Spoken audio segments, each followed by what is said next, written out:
যুদ্ধের ময়দানে চাবুক চালানোর সময়, লাঠি চালানোর সময় এক কাফেরকে মারতে যে আপনার লাঠির বাড়ি আমার পিঠের মধ্যে পড়েছে। আপনি যেহেতু এই কেসাসটা আদায় করতে চান, আপনার পিঠে আমি লাঠির বাড়ি মেরে এটারে শোধবোধ করে দিতে চাই। সাইয়েদনা ওমরে ফারুক হাতের জামা এরকম পড়তে শুরু করছে, আয় এদিকে আয়, তোরে শোধবোধ করাই। বিশ্বনবী বললেন, ওমর রাখো, এটা বান্দার হক, মিটাতে দাও। বিশ্বনবী বললেন, আসো তুমি এসে আমার পিঠে লাঠি দিয়ে চাবুক দিয়ে বাড়ি মারো। সাহাবী বলে, ও নবী, তখন দুর্ভিক্ষের সময়ের যুদ্ধ ছিল, আমাদের গায়ে জামা ছিল না। যখন আপনি আমার চাবুকটা পিঠের মধ্যে মেরেছেন, আমার পিঠে তখন জামা ছিল না।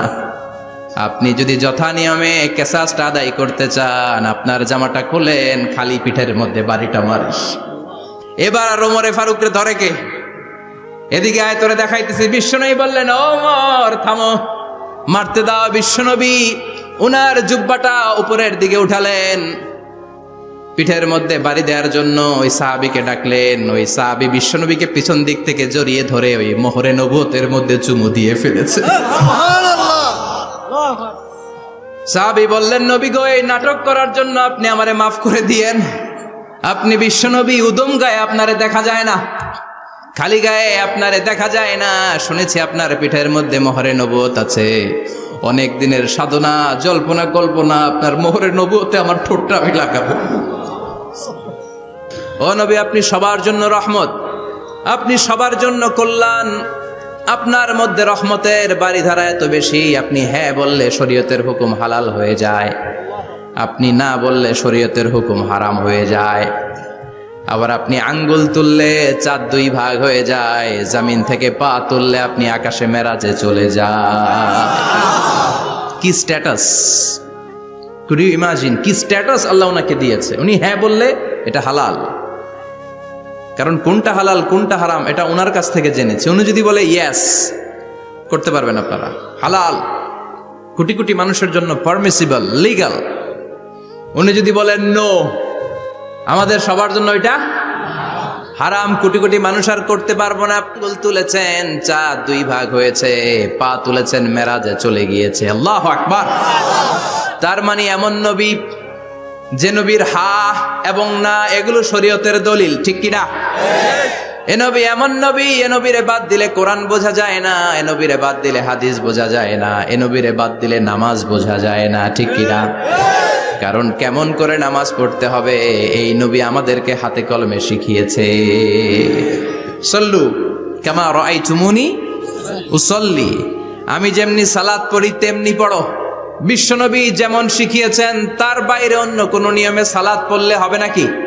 কথা বলেন। ফজরের সালাত 2 রাকাত, আপনি যদি পড়েন 3 রাকাত, কবুল হবে নাকি? 4 রাকাত পড়লে, 6 রাকাত, 12 রাকাত এরকম পড়লে মায়ের আসানা নাই, কবুল হবে না। অনেক বেশি পড়েছেন, সময়ও দিয়েছেন বেশি, কবুল হবে না। কেননা বিশ্বনবী যেভাবে শিখিয়েছে ওইভাবে পড়েন নাই তো, ঠিক কিনা? আবার বিশ্বনবী যেমন রোজা রেখেছেন তেমন রাখতে হবে। কেমন করে রোজা রাখতে হয় বিশ্বনবী শেখালেন। ফজর থেকে শুরু করে সন্ধ্যা পর্যন্ত রোজা রাখবেন।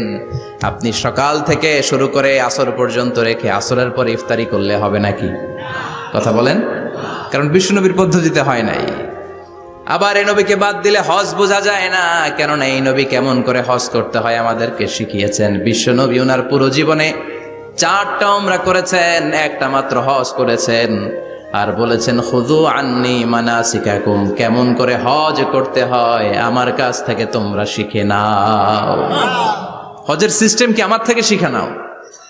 মাত্র একবার হজ করেছেন, তাতেই হজের সব আহকামগুলো আমাদের কাছে ক্রিস্টাল ক্লিয়ার, স্বচ্ছ কাচের মতো, স্ফটিক কাচের মতো, স্বচ্ছ পানির মতো এত সুন্দর তিনি বর্ণনা দিয়েছেন। এজন্য ওনারে বাদ দিলে কোরআন বোঝা যায় না, নামাজ বোঝা যায় না, ওনারে বাদ দিলে হজ বোঝা যায় না।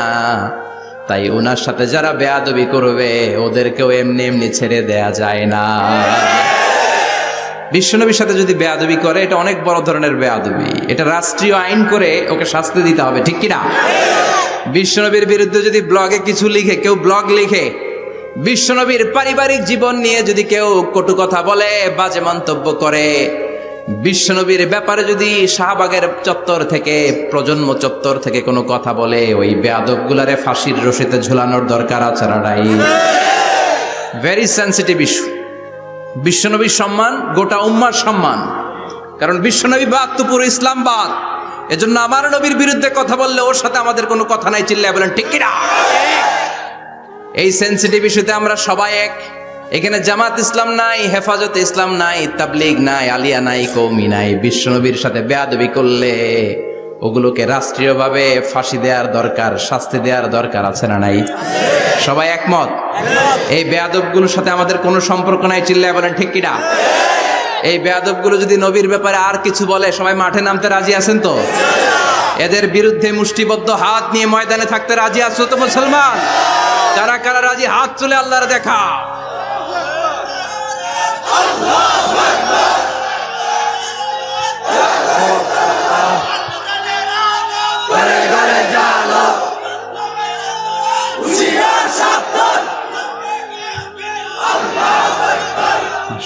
বিশ্বনবীর ভালোবাসা যেন আমরা অন্তরে রাখতে পারি, তুমি তৌফিক দাও।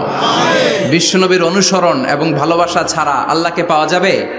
আপনাকে আমি গোটা বিশ্বের মানুষের জন্য রহমত করে পাঠালাম, আবার আপনার চরিত্রটা গোটা বিশ্বের মানুষের জন্য আমি মডেল করে দিলাম। আল্লাহু আকবার। ওয়া ইন্নাকা লাআলা খুলুকিন আযীম। ও নবী, চমৎকার একটা চরিত্রের উপরে আমি আপনাকে প্রতিষ্ঠিত রেখেছি। And verily, you are on a very good standard of character. ও নবী, আপনার চরিত্রটা বড় সুন্দর। আপনার চরিত্রের মতো গোটা বিশ্বের কারো চরিত্র হতে পারে?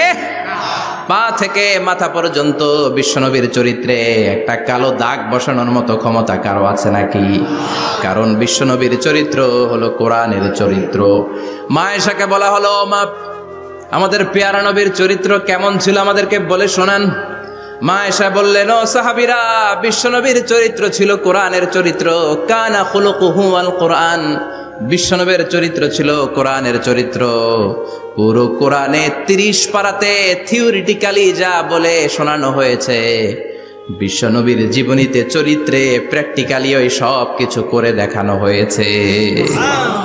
পুরো কোরআনে 30 পারাতে থিওরিটিক্যালি যা বলা, বিশ্বনবীর চরিত্রে প্র্যাকটিক্যালি সেটা করে দেখানো। 1 নাম্বার স্ট্যাটাস হলো সাহিবু শাক্কি সাদর। বিশ্বনবীর সিনা চাক হয়েছে, পৃথিবীর কোন নবীর সেটা হয় নাই। সুবহানাল্লাহ। 2 বার হয়েছে এটা বিশ্বনবীর জীবনে। হালিমাতু সাদিয়ার বাড়িতে যখন দুধ পান করতে গিয়েছিল তখন হয়েছিল, আবার মেরাজের রাতে হয়েছিল। উম্মে হানির ঘর থেকে চলে সাইয়েদনা জিবরাইল বিশ্বনবীকে হাতিমে কাবায় শুইয়ে দিলেন। এরপর গলার নিচ থেকে শুরু করে নাভি পর্যন্ত বুকটা কেটে ফেললেন। বিশ্বনবীর হৃদয়টাকে বের করলেন, জামজামের পানি দিয়ে ধৌত করলেন, আবার পেটের ভেতরে হৃদয়টাকে ঢুকিয়ে দিলেন। দিস ইজ কল্ড শাক্কে সাদার।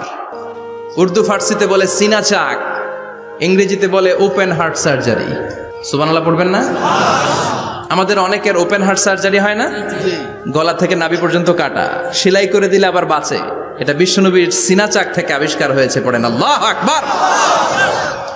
যে সমস্ত সাহাবারা বিশ্বনবীকে খালি গায়ে দেখেছে, উদম গায়ে দেখেছে, তারা বর্ণনা করেছে 2টা কাপড় মাঝখান দিয়ে সেলাই করলে যেমনি দাগ দেখা যায়, আমরা বিশ্বনবীর গলা থেকে নাভি পর্যন্ত এরকম সেলাইয়ের দাগ দেখতে পেয়েছি। শাক্কুস সাদর, special status of the last Messenger Muhammad সাল্লাল্লাহু। আর কোন নবীকে আল্লাহ এটা দেয় নাই। খুশি না বেজার? সাইয়েদাতুনা খাদিজা ইন্তেকাল করলেন, চাচা আবু তালেব ইন্তেকাল করলো। দাওয়াত দেওয়ার জন্য বিশ্বনবী ওই তায়েফের ময়দানে গেলেন। তায়েফের ছেলেরাও পাথর মেরে বিশ্বনবীর দেহটারে ঝাঁঝরা করে দিল। বলেন ঠিক কিনা? খেয়ে না খেয়ে দিন প্রচারের কাজে নিজেকে দিয়েছ বিলিয়ে। তায়েফের কাফিরেরা চিনল না সে আলো, দুষ্ট ছেলেদের পিছু দিল লেলিয়ে। পাথরের আঘাতে ক্ষত বিক্ষত হয়ে সারা শরীর থেকে রক্ত ঝরে। হে রাসূল, তোমাকে ভুলি আমি কেমন করে? হে রাসূল তোমাকে ভুলি আমি কেমন করে, ঠিক কি না? খাদিজা নাই, আবু তালেব নাই, তায়েফে যে মার খেয়ে আসলেন, অন্তরটা একেবারে ভাঙা, আর মন বসে না, কিচ্ছু ভাল লাগে না। বিশ্বনবীর মনের ভেতরে হাহাকার। বিশ্বনবীর মনে হলো ডানে বায়ে দুনিয়ায় আমার মনে হয় কেউ নাই। বিশ্বনবী দুনিয়ায় বসে কষ্ট পায়, আরশের উপর থেকে এগুলো দেখে কে? আল্লাহ প্ল্যান করছেন কেমন করে আমার বন্ধুর মনটারে ভালো করা যায়। বিশ্বনবীকে স্পেশাল সারপ্রাইজ দেওয়ার জন্য আল্লাহ প্ল্যান করলেন। জিব্রাইল ডেকে বললেন, ও জিব্রাইল, আমার পেয়ারা নবীকে স্পেশাল সারপ্রাইজ দিব, কিন্তু এই সারপ্রাইজের গিফটটা তোমার হাত দিয়ে আমি দিতে চাই না, তুমি দিয়ে আসলে হবে না। আমার পেয়ারা নবীকে দুনিয়া থেকে টান দিয়ে আমার আরশের উপরে নিয়ে আসো। সাহিবুল মেরাজ, যেই নবীর মেরাজ হয়েছে আর কোন নবীর হয় নাই। এই মেরাজ করতে যে কত কাণ্ড, কত প্ল্যান প্রোগ্রাম আল্লাহর। টাইমের স্পিডকে আল্লাহ থামিয়ে দিলেন। মক্কা থেকে উঠিয়ে বিশ্বনবীকে এক মরুভূমিতে রাখা হলো রাতে। বললেন দোয়া করেন।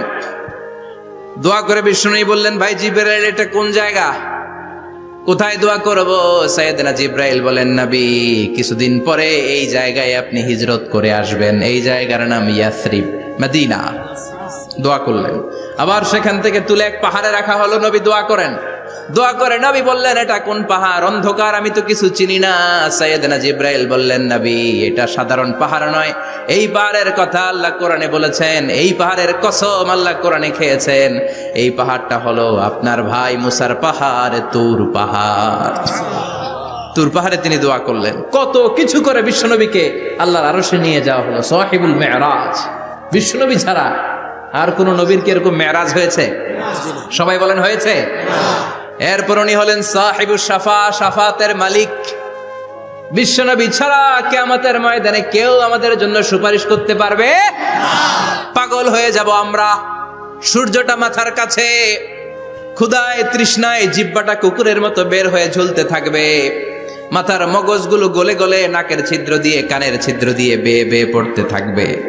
বাবা ছেলের দেখলে দিবে দৌড়, বলবে চিনি না, ইয়া নাফসি, আল্লাহ আমারে বাঁচাও, ঠিক কিনা? পীর সাহেব মুরিদ রে বলবে চিনি না, মুরিদ পীর সাহেব রে বলবে চিনি না, ভাই ভাই রে চিনবে না। সব নবী আর সব উম্মতের একটাই জিকির, ইয়া নাফসি, ইয়া নাফসি। নবীও জিকির করে ইয়া নাফসি, উম্মতও জিকির করে। সবাই সাইয়েদনা আদম রে ধরবে, সাইয়েদনা আদম বলবে আমি পারবো না। নূহের কাছে যাও, সাইয়েদনা নূহ বলবে পারবো না। ইব্রাহিমের কাছে যাও, সাইয়েদনা ইব্রাহিম বলবে পারবো না।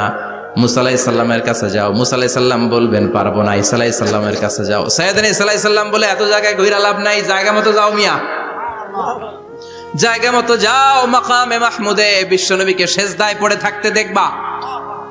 ওই নবী ছাড়া আজকের এই ভয়ঙ্কর আমাদের সবার বিপদের দিন।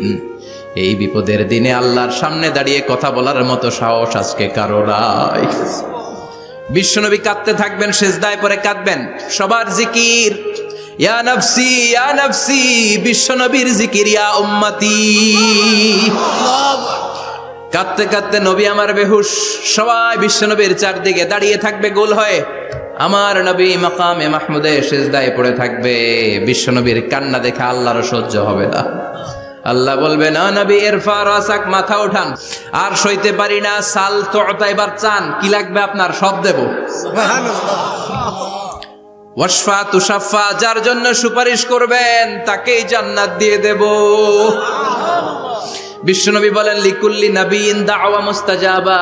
সব নবীর দুনিয়াতে একটা স্পেশাল দোয়া ছিল, এটাকে বলে দাওয়া মুস্তাজাবা। এই দোয়াটা করলেই কবুল করে নিয়েছে কে? আল্লাহ। সব নবীর ওই দোয়াটা দুনিয়াতেই করেছেন, শুধুমাত্র কেবলমাত্র বিশ্বনবী তার স্পেশাল দোয়াটা আজ পর্যন্ত, এখন পর্যন্ত করে নাই। বিশ্বনবী বলেন, ওয়া ইন্নী আখতাবিউ দাওয়াতি শাফাআতান লি উম্মতি ইয়াউমাল কিয়ামাহ। আমি আমার দোয়াটা, আমি আমার স্পেশাল সাপ্লিকেশনটা কিয়ামতের দিন, কঠিন মুসিবতের কালে তোমরা যখন বিপদে পড়ে যাবা, আমার স্পেশাল দোয়াটা ওই দিন করে আমি তোমাদের সুপারিশ করে জান্নাতে পাঠায়া দেব। সাহিবুস শাফা। বিশ্বনবী ছাড়া কথা বলার মতো ক্ষমতা, স্পর্ধা, সাহস সেদিন কারো থাকবে না। চিৎকার করে বলেন ঠিক কিনা? আবার উনি সাহিবুল কাউসার। উনি কাউসারের মালিক, আল্লাহ ওনাকে কাউসার দিবেন। অন্য নবীকেও দিছে না? কথা বলেন, কাউসার দিয়েছে?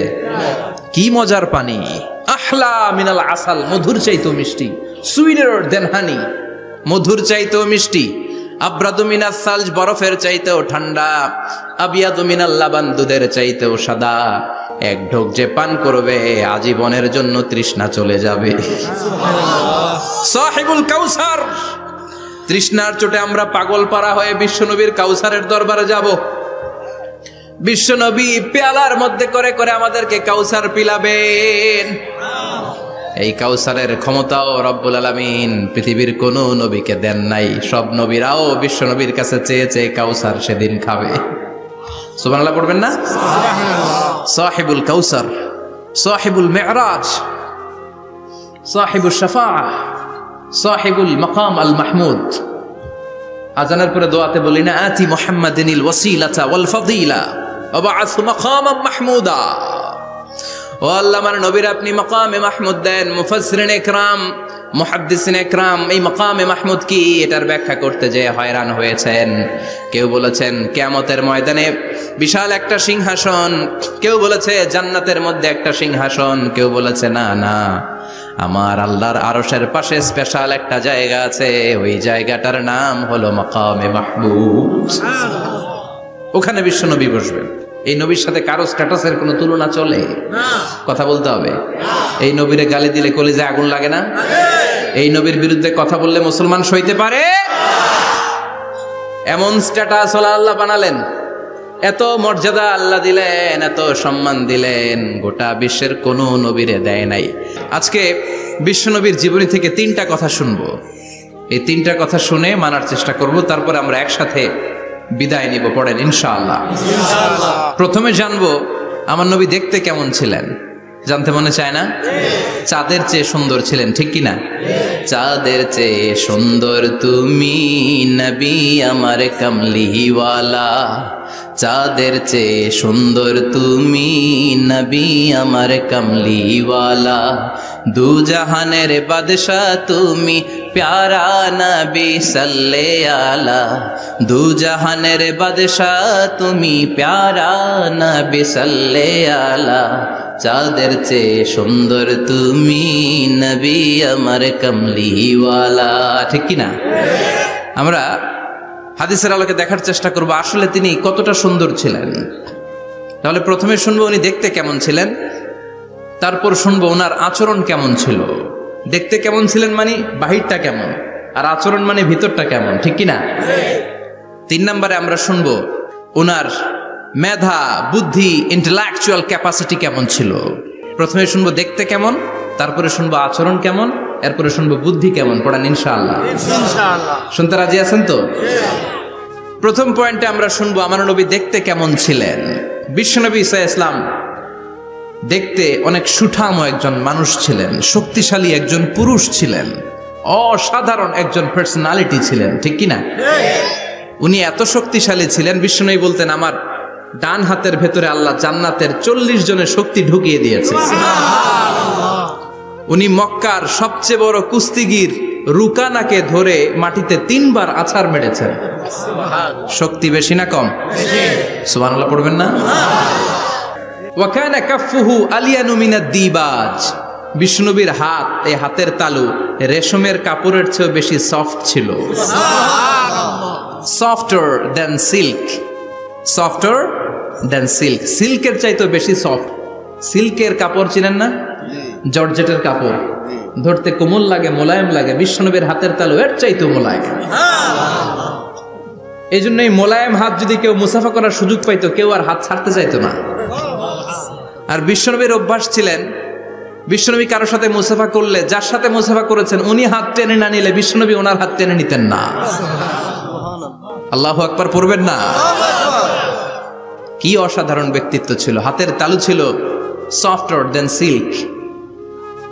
ওয়া কানা রাবাআতাম মিনাল কওম লাইসা বিত-তাবিল ওয়ালা বিল কাসীর, বিশ্বনবী দেখতে একজন মাঝারি গড়নের লোক ছিলেন, খুব লম্বাও না, খুব খাটোও না। খুব বেশি লম্বাদেরকে ভাল লাগে? কথা বলেন। তাকাইতে গেলে টুপি পরে যাওয়ার সম্ভাবনা আছে। খুব খাটো যারা, এদেরকেও কিন্তু দেখতে অতটা ভালো লাগে না। বিশ্বনবী ছিলেন ব্যালেন্সড, মাঝারি ধরনের, লাইসা বিত্তবিল ওয়ালা বিল কাসির। কিভাবে আল্লাহ চুজ করেছেন ওনার পেয়ারা হাবিবকে, পড়েন সুবহানাল্লাহ। ওয়া কানা আযহারাল লাউন, ফর্সা রঙের মানুষ ছিলেন, ব্রাইট কালার। কি কালার? Bright colour. সিভি যারা লিখেন কারিকুলাম ভিটা, ওইখানে স্কিন কালার লিখতে হয়। আপনি কি ফর্সা না কালো? কালো হলে ব্ল্যাক কালার, ফর্সা হলে ব্রাইট কালার। বিশ্বনবী ছিল ব্রাইট কালার, ফর্সা রঙের মানুষ। কতটা সুন্দর ছিলেন! অনেকে বলে সাইয়েদনা ইউসুফ আলাইহিস সালাম বেশি সুন্দর। না না, বিশ্বনবী সাইয়েদনা ইউসুফ আলাইহিস সালামের চেয়ে অনেক গুণ বেশি সুন্দর ছিলেন। বিশ্বনবী বলতেন আনা মালিহুন ওয়া আখি ইউসুফু সাবিহুন, আমি বিশ্বনবী মালিহ। আলেম যারা আছেন উত্তর দেন আরবিতে। মিলহুন মানে কি? লবণ। তার মানে মালিহ মানে লাবণ্যময়। বিশ্বনবী লাবণ্যময় সুন্দর ছিলেন, আর ইউসুফ আলাইহিস সালাম সাদা সুন্দর ছিলেন। এদিকে লাবণ্যময়, এদিকে সাদা, কোনটা ভালো লাগবে? কথা কন। তার মানে বিশ্বনবীর গায়ের স্কিন ছিল ব্রাইট কালার, ফর্সা রঙের মানুষ ছিলেন। তুলুশ শাআর ইলা শাহমাতাইল উযুন। এবার শুনি বিশ্বনবীর চুল কেমন ছিল। বিশ্বনবীর চুল মাঝে মাঝে এই কানের লতি বরাবর আসতো। ইলা শাহমাতাইল উযুন মানে বড় চুল রাখতেন। হেয়ার কাটটা ছিল লং হেয়ার কাট, মাঝে মাঝে কানের লতির মাঝামাঝি, আর কখনো কখনো কাঁধ বরাবর। ইলাল মানকিবাইন, তিন সিস্টেমে রাখতেন। কানের মাঝ, কানের লতি, কাঁধ বরাবর। ইয়াংরা মহা খুশি যে বড় চুল রাখার দলিল পাইছি। সুন্নতের নিয়তে রাখতে হবে, একটা ভদ্র কাটিং হইতে হবে। আর ইউনিভার্সিটি আর স্কুলের স্টুডেন্ট হলে ইউনিভার্সিটির ড্রেস কোড, হেয়ার কাট মেনে চলতে হবে, ঠিক কি না? আর সুন্নাতের নিয়তে যদি রাখতে চাও, একটা ভদ্রতা থাকতে হবে, একটা সৌন্দর্য থাকবে। বিশ্বনবী এভাবে মাঝখানে সিঁথি করে, সিঁথির মাঝখানে আতর ঢেলে দিতেন। কেন ঢেলে দিতেন? যেখানেই সেজদা দিতেন ওই জায়গায় আতরের ঘ্রাণে আমোদ হয়ে যেত। আরিদুস সদর, বুকটা ছিল প্রশস্ত। ওয়া কানা বাইনা কাতিফাইহি খাতামুন নবুওয়া, আর পিঠের মধ্যে কাজিররিল হাজালা, কবুতরের ডিমের মতো একটা মাহরুন নবুওয়া ছিল। উনি যে শেষ নবী, উনি যে প্রফেট, দ্য লাস্ট মেসেঞ্জার, এটা প্রমাণ আল্লাহ সিল মেরা দিছে। বাম দিকের কাঁধে, ডান দিকে না। কোন দিকে? সাহাবারা যারা এটা দেখেছেন তারা বলেছেন যে আমরা দেখেছি এর মধ্যে কিছু চুলও ছিল, একটু লালচে ছিল, একটু উঁচু ছিল। একদিন বিশ্বনবী বললেন, বান্দার কোনো হক আল্লাহ কোনোদিন ছেড়ে দেয় না। আল্লাহর হক আল্লাহ মাফ করে, বান্দার হকের মাফ নাই। যদিও আমি নবী, আমার উপর যদি কোনো হক থাকে বলো, আমি দিয়ে দেব। কোন সাহাবী দাঁড়ায় না। এক সাহাবী দাঁড়িয়ে বলল, নবী, যুদ্ধের ময়দানে চাবুক চালানোর সময়, লাঠি চালানোর সময় এক কাফেরকে মারতে যে আপনার লাঠির বাড়ি আমার পিঠের মধ্যে পড়েছে। আপনি যেহেতু এই কেসাসটা আদায় করতে চান, আপনার পিঠে আমি লাঠির বাড়ি মেরে এটারে শোধবোধ করে দিতে চাই। সাইয়েদনা ওমরে ফারুক হাতের জামা এরকম পড়তে শুরু করছে, আয় এদিকে আয়, তোরে শোধবোধ করাই। বিশ্বনবী বললেন, ওমর রাখো, এটা বান্দার হক, মিটাতে দাও। বিশ্বনবী বললেন, আসো, তুমি এসে আমার পিঠে লাঠি দিয়ে চাবুক দিয়ে বাড়ি মারো। সাহাবী বলে, ও নবী, তখন দুর্ভিক্ষের সময়ের যুদ্ধ ছিল, আমাদের গায়ে জামা ছিল না। যখন আপনি আমার চাবুকটা পিঠের মধ্যে মেরেছেন, আমার পিঠে তখন জামা ছিল না। আপনি যদি যথা নিয়মে কেসাসটা আদায় করতে চান, আপনার জামাটা খুলেন, খালি পিঠের মধ্যে বাড়িটা মারিস। এবার আর ওমরে ফারুকরে ধরে কে? এদিকে আয়, তোরে দেখাইতেছি। বিশ্বনবী বললেন, ওমর থামো, মারতে দাও। বিশ্বনবী উনার জুব্বাটা উপরের দিকে উঠালেন, পিঠের মধ্যে বাড়ি দেওয়ার জন্য ওই সাহাবীকে ডাকলেন। ওই সাহাবী বিশ্বনবীকে পিছন দিক থেকে জড়িয়ে ধরে ওই মোহরে নবুয়তের মধ্যে চুমু দিয়ে ফেলেছে।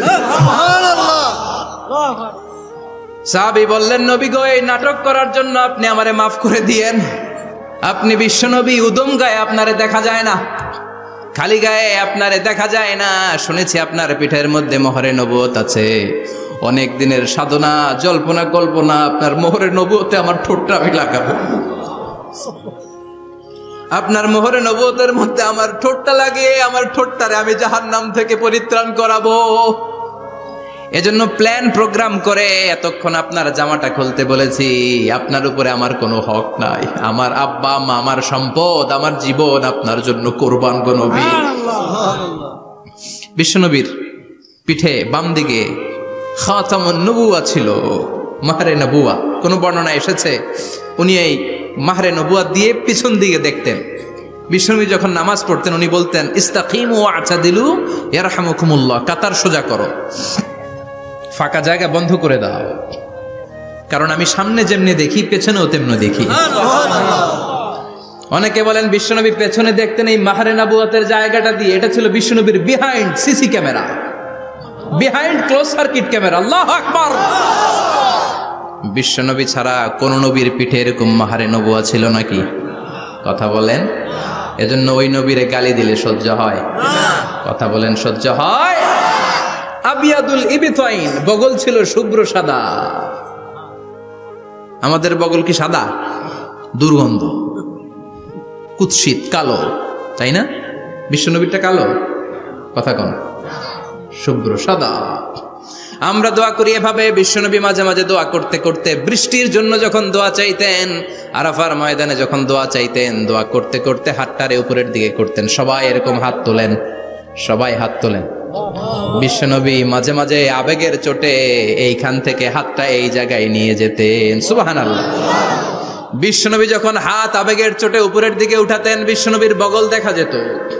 সাহাবারা বলতেন হাত্তা ইরা বায়াদু ইবতাইহি, এই সুযোগে আমরা দেখতাম ওনার বগলটা ধবধবে সাদা, কোনো দাগ ছিল না। মুস্তাওয়াল জাবিন, প্রশস্ত ললাট ছিল। আসাম্মুল আনফ, খাড়া নাক ছিল। বিষ্ণুবীর নাক কিন্তু বোচা ছিল না। মুফাল্লিজুল আসনান, দাঁতগুলো ছিল পরিপাটি। বিশ্বনবীর দাঁতের দিকে তাকালে, বিশ্বনবীর হাসির দিকে তাকালে মনে হতো হাসিতে যেন মুক্তা ঝরে। বিশ্বনবী দেখতে কেমন ছিল আন্দাজ পাচ্ছেন না মোটামুটি?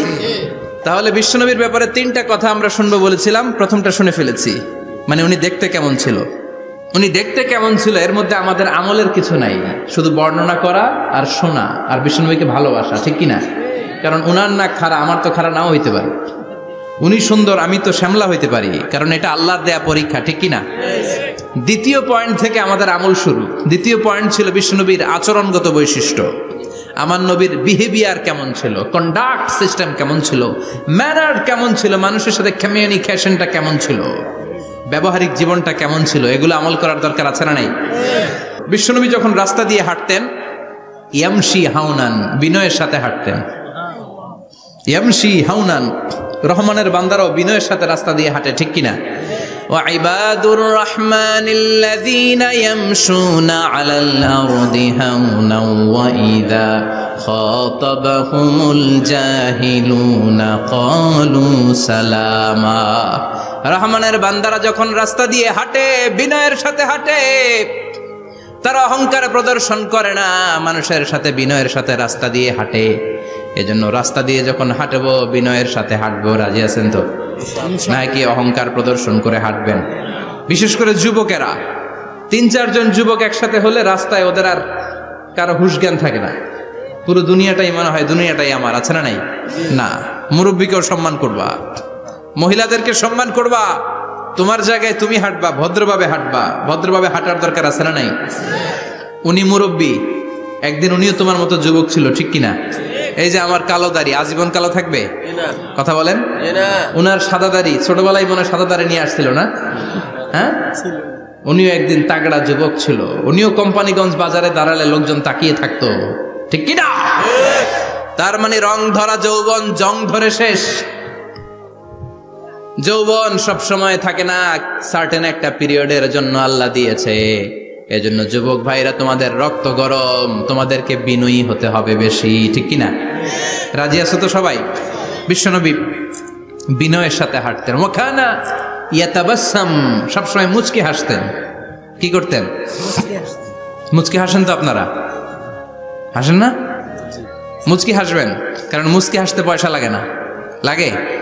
মুচকি হাসি দেন তো একটা। এই যে সবার এখন মুচকি হাসি, পয়সা লাগছে? কথা কর। তাবাসসুমুকা ফি ওয়াজহি আখিকা সাদাকা, you smile to your brother, it's a charity. তুমি তোমার ভাইয়ের দিকে তাকিয়ে যে মুস্কি হাসবে, এত সদকা দেওয়ার সওয়াব হয়ে যাবে। বিশ্বনবী সব সময় মুচকি হাসতেন। হাসি তিন ধরনের, তাবাসসুম, দেহেক, কাহকাহা। কাহকাহা মানে অট্ট হাসি, আলিফ লাইলার দত্তরা যেমন হাসি দেয় ওই হাসি। এটা নামাজের মধ্যে কেউ দিলে নামাজও শেষ, ওযুও শেষ। আর দেহেক হালকা আওয়াজে হাসি, সামান্য দাঁত দেখা যায় মাঝে মাঝে বিশ্বনবী মজা করে এরকম হাসি দিতেন, কিন্তু সব সময় বিশ্বনবীর ঠোঁটের মধ্যে মুচকি হাসি লেগেই থাকতো।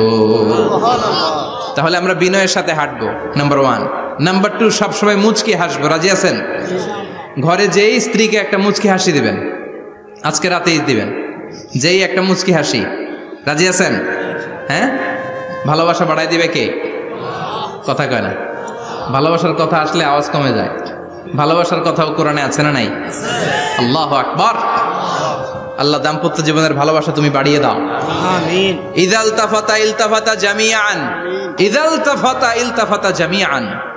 বিশ্বনবীর যদি ডানে বায়ে কোথাও তাকানোর দরকার হতো, উনি আর চোখে তাকাতেন না। অনেকে এইভাবে বসে আছে, ডানে এমনে তাকায়, এমনে আছে না নাই? এইভাবে এমনে তাকায়, আছে না নাই? এভাবে তাকানো যাবে না। বিশ্বনবী ডানে তাকানোর দরকার হলে ইলতাফাতা জামিআন, অ্যাবাউট টার্ন, ঘুরে যেতেন, ঘুরে এইভাবে তাকাতেন। আবার বায়ে তাকানোর দরকার হলে বুকটা নিয়ে, শরীরটা নিয়ে ঘুরে যেতেন, এইভাবে তাকাতেন। সুবহানাল্লাহ পড়বেন না? আর চোখে তাকানো কি ভালো স্বভাব? বিশ্বনবী ইদাল তাফাতা ইলতাফাতা জামিআন, যেদিকে তাকাবেন ওদিকে ফুললি মনোনিবেশ করতেন, তারপরে তাকাতেন। সুবহানাল্লাহ পড়েন। ওয়া কানা মুস্তাহিয়ান, লাজুক ছিলেন, বেশ লাজুক। এখন সমাজে লাজুকতা নাই, লাজ শরম আমরা হারাতে বসেছি, ঠিক কিনা? বিশ্বনবী আসাদ্দু হায়াআন মিনাল আযরা ফি খিদরিহা, যেই মেয়েদের বিয়ে হয় নাই, এমন ভার্জিন নারী, কুমারী নারী যারা পর্দার ভেতরে অনেক লাজুক হয়ে বসে থাকে, বিশ্বনবী পর্দার আড়ালের ওই কুমারী নারীদের চাইতেও বেশি লাজুক ছিলেন। এত লাজুক ছিলেন, এত লাজুক ছিলেন, লজ্জা পেলে চেহারাটা বিশ্বনবী লাল হয়ে যেত। ছোট্টবেলায় হালিমাতুস সাদিয়ার বাড়িতে যখন দুধ খেতে গিয়েছিলেন, বিশ্বনবীর দুধমা হালিমাতুস সাদিয়া বলে, এই কুরাইশি মোহাম্মদ ছেলেটাকে কখনো কাঁদতে দেখি নাই। ক্ষুধা লাগলেও কাঁদে না, ব্যথা পেলেও কাঁদে না, শুধু লজ্জাস্থানের জায়গা থেকে কাপড়টা একটু সরে গেলে ছোট্ট মোহাম্মদ চিৎকার দিয়ে ওঠে। কি বুঝে সে? ক্ষুধা লাগলেও কাঁদতো না, ব্যথা পেলেও কাঁদতো না, লজ্জাস্থানের জায়গা থেকে কাপড় সরে গেলে বিশ্বনবী চিৎকার দিয়ে উঠতেন। সুবহানাল্লাহ পড়েন। এজন্য লজ্জা শরমের দরকার আছে না নাই? ইযা লাম তাস্তাহি ফাসনা মা শিতা, যদি লজ্জা শরম না থাকে যা মন চাই তাই করতে পারো। এটা আমাদের বাংলাদেশে ব্যাপক, লাজ শরম কিচ্ছু নাই। ওয়া কানা আসহাবুল মাইমানা, বিষ্ণুবী ডানপন্থী ছিলেন। কি পন্থী? কি পন্থী? মুষ্টিবদ্ধ ডান হাতটাকে এরকম উপরের দিকে করেন আর চিৎকার করে বলেন, বিশ্বনবী কোন পন্থী ছিল? আমরা কোন পন্থী? জান্নাতে কারা ঢুকবে? কোন বামপন্থীর স্থান জান্নাতের ভেতরে হবে? চিৎকার করে বলেন, কোন নাস্তিক জান্নাতে ঢুকতে পারবে? এজন্য নবীদের মতো ডানপন্থী হতে হবে। জোরে কোন ঠিক কিনা? এই দুনিয়ার জীবনটা ধোঁকা, মোহাচ্ছন্ন হয়ে আছি আমরা। এটা ধোঁকা, এটা মরিচিকা, এটা চাকচিক্যময় একটা জায়গা। মৃত্যুর পর মনে হবে একটা দুঃস্বপ্ন ঘটেছিল আমার, বিশাল এক জগৎ পড়ে আছে সামনে। দুনিয়াটাই ধোঁকা, দুনিয়াটাই মোহের জায়গা, আমরা সবাই মোহাচ্ছন্ন হয়ে আছি। দুনিয়ার উদাহরণ হলো 3টা লাশ আর 4টা স্বর্ণের টুকরার সমান। 3জন যুবক কাজের জন্য বেরিয়েছে, পথিমধ্যে 4টা স্বর্ণের টুকরা পেয়েছে। যুবক কয়টা? স্বর্ণ পাইছে কয়টা? মহা খুশি, খুশিতে বাকবাকুম, 4টা স্বর্ণের বড় বড় টুকরা পেয়েছে। আমরা আজীবন খেলে বসে খেয়ে যেতে পারবো, কিচ্ছু লাগবে না আমাদের। 3 বন্ধু বলে ভাগ করি, আরেকজন বলে ক্ষুধা লাগছে। একজন যা বাজার থেকে রুটি কিনে নিয়ে আয়, খাওয়ার পরে ভাগ করবো। একজন রুটি কিনতে গেল, শয়তান 2টারে বুঝায়, ওইটারে মারতে পারলে ভাগ বটোয়ারা সহজ হবে। তোরা 2 জন স্বর্ণ 4টা, তুই নিবি 2টা, ও নিবে 2টা। হিসাব সহজ না? 2 বন্ধু প্ল্যান করছে, ওইটারে মাইরা তুই 2টা আমি 2টা। যেটা রুটি আনতে গেছে প্ল্যান করেছে, রুটির মধ্যে বিষ মিশায় নেই। কি মিশাবো? বিষ। তাহলে বিষ খাওয়া রুটি খেয়ে ওই 2টা সে সব পাবে, আমি পাবো। ভাগাভাগির কিছু নাই, সব যাবে আমার কাছে। 4টা স্বর্ণের টুকরার মালিক আমি, রুটির মধ্যে বিষ মেখে নিয়ে এসেছে। ওই দুই বন্ধু প্ল্যান অনুযায়ী ওইটারে ধরে মেরে ফেলছে। এবার মহা খুশি। এক বন্ধু কয়, এবার তো ভাগ বটর আর কিছু নাই, তুই দুইটা আমি দুইটা, আগে খাইয়া লইস। আগে খাওয়ার পরে এই দুইটাও নাই। 3টা লাশ, 4টা স্বর্ণের টুকরা, এটাই তো দুনিয়ার জীবন, ঠিক কিনা? আসল জীবন কবর থেকে শুরু হবে, কোন ঠিক কিনা? একদিন মাটির ভেতরে হবে ঘরে মন আমার, কেন বাঁধো দালান ঘরে মন আমার, কেন বাঁধো দালান ঘর, ঠিক কিনা? দুনিয়ার জীবন আসল জীবন না, এটা মরিচিকা, এটা ধোঁকা, এটা মোহ, এটা শয়তানের চাকচিক্য। আসল জীবন কবরের জীবন। আসল জীবন সামনে পড়ে আছে, জন্য বরকতে বিশ্বাস করি আমরা, ঠিক কিনা? এরপরে বিশ্বনবী ইনসাফ করতেন। কি করতেন? ইনসাফ করতেন। বিচার করার সময় বিশ্বনবী ইনসাফ করতেন। গোটা বিশ্বকে ইনসাফ শিখিয়েছেন বিশ্বনবী। আমাদের দেশেও তো ইনসাফ হয় না? হাইকোর্টে, সুপ্রিম কোর্টে, গ্রাম্য সালিশে আছে, আছে। আহা, আহকামুল হাকিমিনের দরবারে সবগুলো বিচার আবার বসবে। চিল্লায় বলেন ঠিক কিনা? মিয়া, দুনিয়াতে বিচারপতি বিচারের রায় দেয়, ওই বিচারপতিরও বিচার আছে না নাই? সবচেয়ে বড় বিচারপতির নাম কি? বিশ্বনবী ইনসাফ করে গোটা বিশ্বকে দেখিয়ে গেলেন কেমন করে বিচার করতে হয়। বিশ্বনবীর কাছে কখনো বিচার আসলে বিশ্বনবী দুই পক্ষের কথা শুনে রায় দিতেন। পড়েন সুবহানাল্লাহ।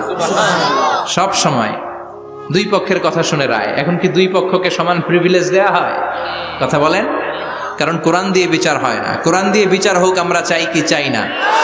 আমার সংসদ ভবনের ভেতরে কোরআনের আইন দিয়ে সংসদ ভবন কায়েম হোক আমরা চাই কি চাই না? সেনাবাহিনীর ভেতরে দরবার হলগুলোতে যখন আলোচনা বসে কোরআন মাঝখানে থাকবে, চিল্লায় বলেন ঠিক কিনা? দেশের সবগুলো ক্যান্টনমেন্টের ভেতরে কোরআন থাকার দরকার আছে না নাই? সবগুলো আদালতের ভেতরে কোরআন থাকার দরকার আছে না নাই? কোরআনের আইন অনুযায়ী আমার দেশের সব নিয়ম কানুন চলবে আমরা চাই কি চাই না? এই কোরআনের আইনের বিরুদ্ধে যদি কোনো আইন পাশ করা হয়, আমরা ওই আইনের বিরুদ্ধে চিৎকার করে বলেন ঠিক কিনা? আমরা এই কোরআনের জন্য সব বাজি রাখতে রাজি আছি। আমরা জীবন বাজি রাখতে রাজি আছি। আমরা দেহের তাজা রক্ত বিলিয়ে দিতে রাজি আছি। জোরে বলেন ঠিক কিনা? কোরআনের জন্য কে কে ময়দানে থাকতে রাজি আছেন? হাত উঁচু করে আল্লাহর দেখা।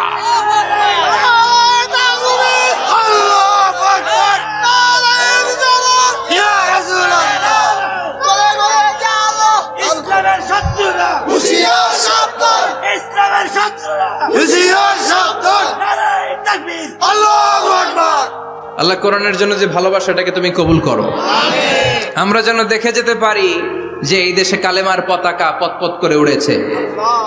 আমরা যারা ইসলামের পক্ষে, এটাই আমাদের অপরাধ। আমরা ইসলামকে একটা বিজয়ী শক্তি হিসেবে দেখতে চাই।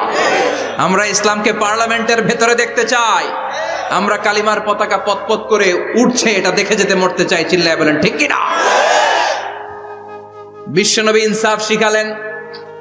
বিচার আসলে দুই পক্ষের কথা শুনতেন। বিশ্বনবীর স্ত্রী সাওদা এসে বলে, নবী, আমি আপনার কুমারী বউ আয়েশার ঘরে তরকারি নিয়ে গিয়েছিলাম, ঝোল নিয়ে গিয়েছিলাম, কোন বর্ণনায় পায়েস নিয়ে গিয়েছিলাম। তরকারি দেওয়ার পরে আপনার স্ত্রী রেগে বলে, তরকারি দিলা কেন? আমি কি তরকারি রাঁধতে পারি না? আনলা কেন? রাগের চোটে তরকারির ঝোল নিয়ে পায়েস নিয়ে আমার গালের মধ্যে মাখিয়ে দিয়েছে আপনার বউ। আপনি তো শ্রেষ্ঠ বিচারক, কোন বিচার করে দেন। দুই বউয়ের মধ্যে ঝগড়া আছে না নাই? বিশ্বনবী সাউদার কথা শুনলেন, মা আয়েশাকে ডেকে পাঠালেন। মা আয়েশারে বললেন, ও আয়েশা, আসলে এমনটা করেছো নাকি? মা আয়েশা বলে, নবী, তখন আমার মেজাজটা বড্ড গরম ছিল, রাগের মাথায় ঝোল নিয়ে আমি সাউদার মুখে লাগিয়ে দিয়েছি। আসলে কাজটা ঠিক হয় নাই, আমারে ক্ষমা করেন। বিশ্বনবী দুইজনের কথা শুনে ঠান্ডা হয়ে বসলেন। সুবহানাল্লাহ। একজনের কথা শুনে রায় দেয় নাই, ঠিক কিনা? দুইজনের কথা শুনে বিশ্বনবী বললেন, আমার আদালতের রায় হচ্ছে কিসাস, টিট ফর ট্যাট। যেমন করেছো তেমন, ঘুষি মারলে ঘুষি, গুতা মারলে গুতা, ঠেলা মারলে ঠেলা, আছে না নাই? সাউদাকে যেমনি তুমি পায়েস মাখিয়ে দিয়েছ, সাউদাও পায়েসের বাটি থেকে কিছু পায়েস নিয়ে আয়েশার গালে মাখো। সুবহানাল্লাহ পড়েন। সাউদাও বিশ্বনবীর রায় অনুযায়ী বাটি থেকে পায়েসের ঝোল নিয়ে মা আয়েশার গালের মধ্যে মেখে দিলেন। মা আয়েশা কি আর করবেন, হেসে দিলেন। সুবহানাল্লাহ। সাইয়েদাতুনা সাউদাও হাসলেন, বিশ্বনবীও হাসলেন। আরশের উপর থেকে খুশি হয়ে গেল কে? আল্লাহ।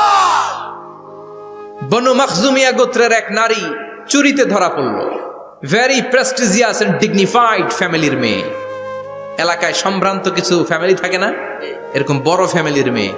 সব সাহাবারা বলল, এখন যদি নবী হাত কেটে দেয় মদিনাতে তো মারামারি হবে। ওসামা বিন যায়েদকে বলল, ওসামা তুমি বিশ্বনবীর সবচেয়ে প্রিয় পাত্র, হুব্বু রাসূলিল্লাহ, তুমি যাও বিশ্বনবীরে বলো হাত যেন কেটে না দেয়।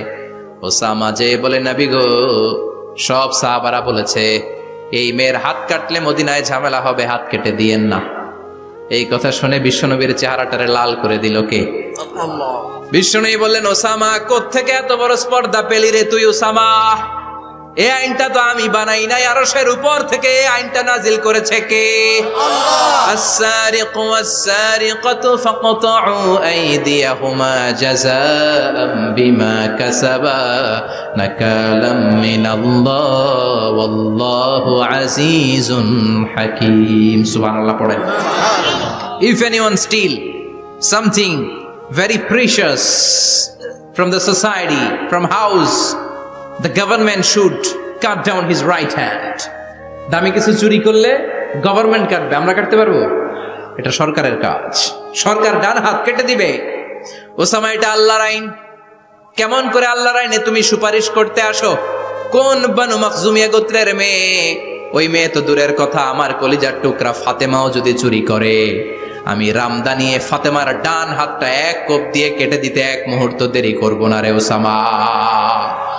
জাস্টিস, ইনসাফ শিখে নাও। কেমন করে প্রতিষ্ঠা করেছে বিশ্বনবী, চিৎকার করে বলেন ঠিক কি না? এগুলো হচ্ছে বিশ্বনবীর অভ্যাস, আচরণ। বিশ্বনবী ধীরস্থির ভাবে কথা বলতেন, তাড়াহুড়ো করতেন না। সাহাবারা বলতেন বিশ্বনবী যখন কথা বলতেন প্রতিটা শব্দ আলাদা করা যেত, প্রতিটা অক্ষর আলাদা করা যেত। আল্লাহু আকবার। আবার জরুরি কোনো কথা যখন বিশ্বনবী বলতেন ওইটাকে 3 বার বিশ্বনবী রিপিট করতেন। কয়বার? 3 বার। কারণ জরুরি। কারণ কি? যেন না ভুলে যায়, ভুল যেন না হয়, 3 বার বলতেন। বিশ্বনবী একবার তাকওয়া নিয়ে ওয়াজ করতেছিলেন আর বলছিলেন তাকওয়া হা হুনা হা হুনা হা হুনা, তাকওয়া এইখানে এইখানে এইখানে। কয়বার বললেন? কারণ তাকওয়ার ওয়াজ কি কম গুরুত্বপূর্ণ নাকি বেশি গুরুত্বপূর্ণ? তাকওয়া মানে কার ভয়? যাদের হৃদয়ে আছে আল্লাহর ভয় তারা কবু পথ ভুলে যায় না। আল্লাহর প্রেম ছাড়া এই দুনিয়ায় কারো কাছে কোনো কিছু চায় না, ঠিক কি না? যাদের হৃদয়ে আছে আল্লাহর ভয় তারা কবু পথ ভুলে যায় না। আল্লাহর প্রেম ছাড়া এই দুনিয়ায় কারো কাছে কোনো কিছু চায় না। রাতের আধারে যারা সেজদাতে রয় দু চোখের শ্রুতে নদী যেন বয়। রাতের আধারে যারা সেজদাতে রয় দু চোখের শ্রুতে নদী যেন বয়। ছলনার হাতছানি যতই ডাকুক, ছলনার হাতছানি যতই ডাকুক, পেছনে ফিরেও সে তাকায় না। যাদের হৃদয়ে আছে আল্লাহর ভয় তারা কবু পথ ভুলে যায় না। আল্লাহর প্রেম ছাড়া এই দুনিয়া কারো কাছে কোনো কিছু চায় না। চিৎকার করে বলেন ঠিক কি না? তাকওয়ার ওয়াজ করলেন, তাকওয়া মানে আল্লাহর ভয়। বিষ্ণুই বললেন তাকওয়া হা হুনা, তাকওয়া হা হুনা, তাকওয়া হা হুনা। তাকওয়া এই জায়গায়, তাকওয়া এই জায়গায়, তাকওয়া এই জায়গায়। যেহেতু এটা গুরুত্বপূর্ণ বিষ্ণুনবী 3 বার ইঙ্গিত করে বলেছেন। সুবহানাল্লাহ। বিষ্ণুনবী বলেন না তাকওয়া হা হুনা, তাকওয়া এইটা, বলেন না তাকওয়া হাহুনা, তাকওয়া এইটা, বলেন না তাকওয়া হাহুনা, তাকওয়া এইটা। জুব্বায় তাকওয়া, দাড়িতে তাকওয়া, টুপিতে তাকওয়া বলে নাই, তাকওয়ার আসল জায়গা হলো হৃদয়। এজন্য যাদের হৃদয়ে আল্লাহর ভয় আছে তারা কোনোদিন পথ হারাতে পারে, তাদেরকে সিরাতুল মুস্তাকিমের উপর দায়েম রাখে কে? কি সুন্দর অভ্যাস ছিল বিশ্বনবীর, মানার দরকার আছে না নাই? বিশ্বনবীর আরেকটা অভ্যাস ছিল, বাসি খাবার খেতেন না, জানেন? বাসি খেতেন না, অল্প খেতেন, কিন্তু যেটা খেতেন ভালোটা খেতেন। অল্প খেতেন কিন্তু যেটা খেতেন ভালো খেতেন। মধু খেতে পছন্দ করতেন, কিন্তু মধুর মধ্যে দুর্গন্ধওয়ালা একটা মধু আছে না, মাগাফির, বুখারীতে লম্বা ঘটনা, ওইদিকে যাব না। এই মাগাফিরের মধু উনি খেতে চাইতেন না। ভালো সুগন্ধিওয়ালা মধু তিনি বিশ্বনবী খেতে পছন্দ করতেন। বিশ্বনবীর খাবারের তালিকায় সবচেয়ে পছন্দনীয় তালিকায় ছিল এই মধু।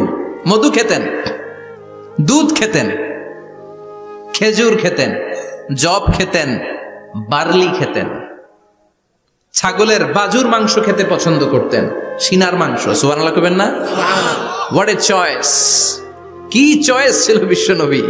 বাজুর মাংস খেতেন। বিশ্বনবী লাউ খেতে পছন্দ করতেন, লাউ। রুম্মান ফল খেতে পছন্দ করতেন, রুম্মান মানে ডালিম। রুম্মান মানে কি? ডালিম খেতে পছন্দ করতেন। মাশরুম খেতে পছন্দ করতেন। সুবহানাল্লাহ পড়েন। মাশরুমের স্যুপ পাওয়া যায় না রেস্টুরেন্টে? বিশ্বনবী বলতেন, আল কামআতু মিনাল মান্নি ওয়া মাউহা শিফাউন লিল আইন।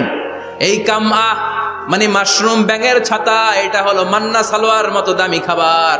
আর এই মাশরুমের স্যুপ চোখের জন্য মহৌষধ। যাদের রাত কানা দিন কানা আছে, মাশরুমের স্যুপ খান, চোখ ভালো করে দিবে কে? আল্লাহ। এজন্য বিশ্বনবী যেগুলো খেত এগুলো খাওয়ার দরকার আছে না নাই? বিশ্বনবীর যে সুন্দর চরিত্র ছিল, আচরণ ছিল, এগুলো পালনের দরকার আছে না নাই? তাহলে বিশ্বনবীর তিনটা কথা বলবো বলেছিলাম। প্রথম কথা ছিল দেখতে কেমন ছিল। অনেক কথা এত বলা যাবে না, সংক্ষেপে বললাম যে বিশ্বনবীর আচরণ কেমন ছিল। এখন শুনবো, শেষ কথা বলে যাই, বিশ্বনবীর ইন্টেলেকচুয়াল পাওয়ার কেমন ছিল, ওনার বুদ্ধিমত্তা কেমন ছিল। Hour beloved prophet Muhammad, the last Messenger, was a very good mediator. বিশ্বনবী ভালো মিডিয়েটর ছিলেন।